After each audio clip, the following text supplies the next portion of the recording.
Marvel's The Defenders is set to release on Netflix on August 18th, and it's something that I'm looking forward to. As you might expect from Marvel, they're doing the cinematic universe thing with their shows as well as their movies, just on a smaller scale. Each respective superhero has gotten a season or two that you can go watch right now on Netflix, and the upcoming Defenders show is supposed to be the TV equivalent of the Avengers, with all four of them coming together to kick some bad guy ass. Since the Defenders releases so soon, I thought it'd be fun to look at some major themes of the Marvel Netflix shows in order to answer the obvious question. Will the Defenders be any good? All four of the shows are very keen to cling to similar methods of practice and tone so as to all remain on the same page. However, for better or for worse, some of them take different approaches to similar themes in maintaining the mood. And be warned, the mood is dark. This may seem odd for shows about superheroes, but all four shows are absolutely obsessed with slapping you in the face with the brutal harshness of reality.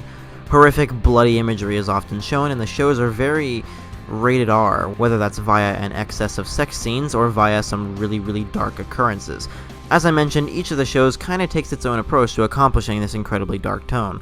Daredevil is all about the morality involved with being a vigilante and facing the dark corners of the world in order to do something about them. The phenomenal Jessica Jones echoes this theme, but also shows the inherent dangers in meddling where you don't need to, and how these risks have to be taken for the sake of others, all through a fantastic arc about trauma survival.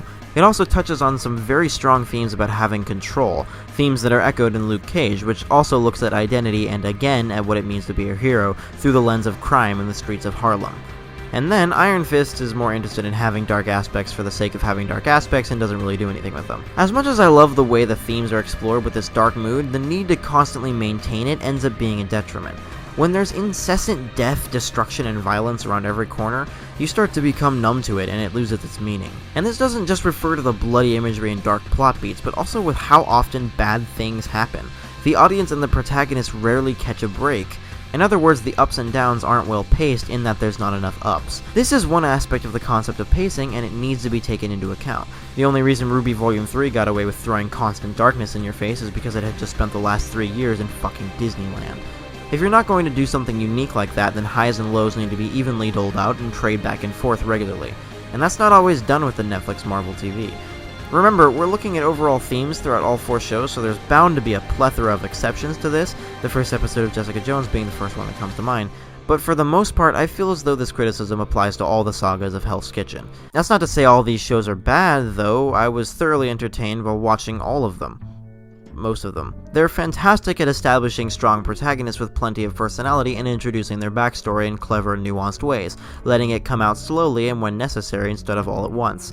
Matt Murdock is the quiet, serious lawyer guy who holds a lot of passion for what he does both day and night underneath the surface and has a joking, happy side that needs to be brought out. Jessica Jones is the drunkard who hides her traumatic past underneath smartass remarks and a no-fucks-given attitude.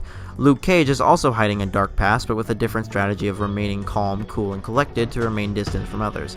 And Danny Rand is a rash, naive kung fu master with a tendency towards overreacting and being ignorant like a child, but still remains compassionate and driven. The side characters can range from entertaining and lovable to please kill yourself, and for the most part the antagonists are well developed, interesting, and satisfying to watch go down.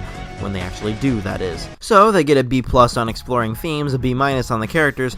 How do the actual plots fare? Well, I'm happy to say that there are some really well-written, powerful, and interesting moments throughout the shows. Even within Iron Fist, which I think has an overall mess of a narrative compared to the other three. But what sucks is that these individual moments and beats are linked by some really messy, scattered storytelling.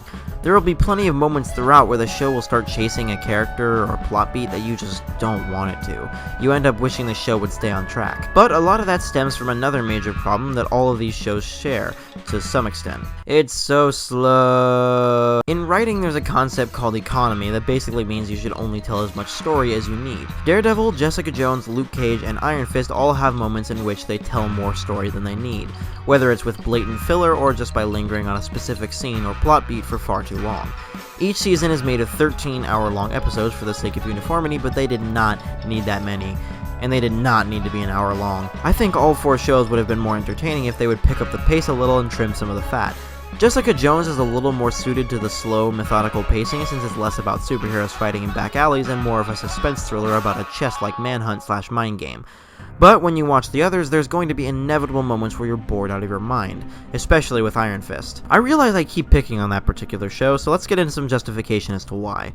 Iron Fist should have been an explosive, high-intensity show about martial arts. It is not. It is every bit as slow as the rest, but with the boring subject matter of business politics. It is only about business politics, to an absurd degree. Besides, I have something else that needs your attention. The Pier deal and Raj Patel. You're kidding, right? Why do we care about that crappy pier? It did actually start to win me back a bit near the end, since the things that should have been happening throughout the entire show were finally happening, but since it's all crammed into the last few episodes and the developments and plot points feel rushed and poorly executed. It just has no idea what it wants to do with its tone. Does it want to be a quirky, fun show about martial arts with a kid who got magic kung fu powers from a dragon, or does it want to be a complicated drama about business politics? They could have still kept the dark theme of the other shows going if they had just downplayed it a little. Hell, a dark spin on a crazy balls-to-the-wall action show with martial arts would have probably been really cool if they hadn't ditched the martial arts idea entirely and went for a drama-focused approach, for some reason. I should also mention, out of all 4 of these shows, the one about kung fu and karate warriors is also the one with the worst fights. Unlike the fights in the other shows, which either kick ass or serve their function, the fights in Iron Fist are shot and edited like every bad action movie ever, obviously with the intent of hiding the fact that the actors either don't know what they're doing or haven't been given enough time to practice. And you can still tell anyway, it's a damn shame. With the exception of Iron Fist though, I do actually think the Marvel Netflix shows are worth watching, especially if you plan on checking out The Defenders. For all the complaining I did today, there is some legitimately brilliant writing and moments to be found in here, and on the whole it's just some straight up good TV. If you want, you can skip Iron Fist, you probably won't miss out on much when The Defenders hits. If you don't want to go full Marvel fanboy like me and watch all of them, I would at least recommend watching Jessica Jones. It does have plenty of flaws, but I think it pretty easily overcomes them with its well-written drama and the fantastic way it handles its themes and characters. Mostly. But now to answer the question, will The Defenders be good? Well, if it follows the same pattern as the others, it should be serviceable. If it's anything like Iron Fist, we're fucked. But the fact that they now have to account for 4 or more protagonists with their own shit going on and relationships with each other, they might actually have enough story to fill up a season of 13-hour-long episodes. Whether or not that story will be compelling is impossible to say, but there'll no doubt be some fun moments watching all the characters from their separate shows interact with each other. At the end of the day, I think that if you enjoyed Daredevil, you'll enjoy The Defenders. I know for a fact that I'll be checking it out. And if Mariah Dillard doesn't eat a bullet in The Defenders, I am going to put one in her mouth myself. Jesus Christ. Baby, can you move around the rhythm so we can get